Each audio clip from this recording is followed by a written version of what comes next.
Next topic है सिरिंगोमाइलिया। सिरिंगोमाइलिया एक chronic progressive disorder होता है जिसमें एक कैविटी बन जाती है। ठीक है, कैविटेशन हो जाती है स्पाइनल कॉर्ड के अंदर जो स्पाइनल कनाल को इन्वॉल्व करती है। यूजुअली ये सर्वाइकल रीजन में होती है, कभी कभार ये नीचे मेडुला तक भी जो ऊपर जो है एक्सटेंड कर सकती है, तो उसको हम कहेंगे अगर मेडुला को इन्वॉल्व कर लिया तो सिरिंगोबल्बिया। ठीक है, एक मतलब कैविटी बन गई है स्पाइनल कॉर्ड के स्पाइनल कनाल के अंदर।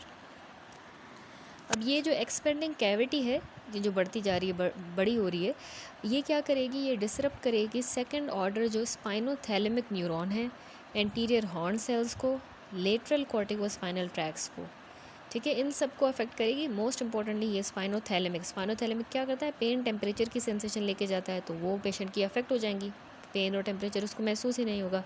एंटीरियर हॉर्न सेल्स को अफेक्ट करेगी और लेटरल कॉर्टिकोस्पाइनल, लेकिन जो पोस्टीरियर कॉलम के ट्रैक्स हैं उनको अफेक्ट नहीं करेगी। जो टच और प्रोप्रियोसेप्शन में इन्वॉल्व है वो अफेक्ट नहीं होंगे, याद रखिएगा। सिरिंगोमाइलिया हुआ क्यों, एक्चुअली जो ब्लॉकेज हो जाती है exit foramina of the fourth ventricle due to the congenital deformity. The most common is the herniation of the cerebellar tonsil through the foramen magnum. Foramen magnum जो है वहाँ से cerebellar tonsils जो है herniate होकर नीचे आ जाते हैं, जिसकी वजह से क्या होगा, फोर्थ वेंट्रिकल जो है ब्लॉक हो जाएगा, उसका एग्जिट, और इसको हम कहते हैं एर्नोल्ड कैरी मेल्फॉर्मेशन। ठीक है, और सिम्टम्स जो है यूजुअली इसमें एर्नोल्ड कैरी मेल्फॉर्मेशन में 25 से 40 साल की उम्र के बाद जो है डेवलप हो जाते हैं, और ये मोर कॉमनली जो है मेल्स में होता है।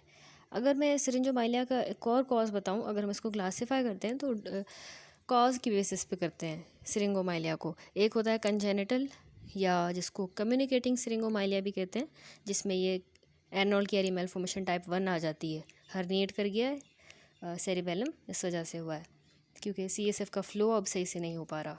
ठीक है, क्योंकि सिरिंग्स बन गई है, और ये सर्वाइकल रीजन में होता है। 25 से 40 के दरमियान सिम्टम होते हैं। दूसरा होता है एक्वायर्ड, एक कंजेनिटल हो गया, दूसरा एक्वायर्ड यानी नॉन कम्युनिकेटिंग। एक्वायर्ड या नॉन कम्युनिकेटिंग जो है ये later in the life develop करेगा किसी और स्पाइनल कॉर्ड की कंडीशन की वजह से, जिसमें सीएसएफ का फ्लो इंटरफेयर हो, या तो स्पाइनल कॉर्ड डायरेक्टली डैमेज हो। जैसे अगर पोस्ट ट्रॉमेटिक सिरिंगोमाइलिया एक एग्जांपल है, स्कार बन जाता है स्पाइनल कॉर्ड की इंजरी के बाद, तो वो स्कार सीएसएफ को फ्लो नहीं होने देता और सिरिंगोमाइलिया बन जाता है। दूसरा, स्पाइनल कॉर्ड में अगर ट्यूमर है तो उससे भी ऑब्स्ट्रक्शन होगी सीएसएफ के पाथवे में। इसी तरह मेनिंजाइटिस में, एरेकनोइडाइटिस में एडिशंस बनेगी और स्कार बनेगा तो सीएसएफ के फ्लो को ब्लॉक करेगा, और हेमरेज भी इसी तरह। तीसरी टाइप होती है, एक हो गया कंजेनिटल, एक एक्वायर्ड, तीसरी होती है इडियोपैथिक सिरिंगोमाइलिया, जिसमें कोई भी कॉज आइडेंटिफाई नहीं होता। ठीक है, अब क्लिनिकल फीचर्स देखें तो क्या पेशेंट किस तरह से प्रेजेंट करेगा, उसको पेन होगा नेक वाले रीजन पे और शोल्डर वाले रीजन पे। ठीक है, याद रखिएगा इसमें क्लासिक सिम्टम जो है वो है loss of sensation for pain. इसमें थोड़ी मिस्टेक है नाम दानिश में, क्योंकि हमने देखा स्पाइनोथैलेमिक ट्रैक अफेक्ट हो रहा है तो पेन और टेम्परेचर की इनसेंसिटिविटी हो जाती है, यही इसका तो क्लासिक सिम्टम होता है। पेन और टेम्परेचर नहीं, सेंसेशन नहीं होगी, पार्टिकुलरली हैंड्स में, आर्म्स में, और कभी कभार केप लाइक डिस्ट्रीब्यूशन होती है शोल्डर और अपर चेस्ट में, क्योंकि सिरिंग्स जो है उसने स्पाइनोथैलेमिक ट्रैक्स को डैमेज कर दिया है। जबकि टच और प्रोप्रियोसेप्शन पेशेंट के स्पेयर होंगे, वो बरकरार होगा। दूसरा, सेंसरी सिम्टम। सेंसरी में आपने याद रखना है कि नमनेस, टिंगलिंग, पैरेस्थीसिया वगैरह, अपर लिम्ब में ओनली जो है sensation of pain and temperature are lost, लेकिन touch and vibration preserve, sensation loss lead to painless burns, ulcers on the hand and painless deranged joint called Charcot joint in the upper limb. दूसरा, motor symptom. Motor में क्या होगा, wasting of the small muscle of the hand is a early feature along with the loss of upper limb reflexes. अब यहाँ पर भी जो है रिफ्लेक्सेस जो है कौन से लॉस हो रहे हैं इसमें, क्योंकि lower motor neuron anterior horn damage हो रहा था, तो इसलिए मसल की वीकनेस, वेस्टिंग, एट्रोफी, ये चीज़ें होंगी।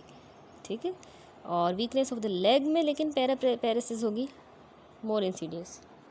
काइफोस्कोलियोसिस, पेस केवस, स्पिना बाइफिडा, ये भी इसकी एसोसिएशन है। सिरिंगोबल्बिया लीड टू डिसआर्थरिया, क्योंकि वो मेडुला तक एक्सटेंड कर रही थी सिरिंग्स, तो उसमें डिसआर्थरिया होगा।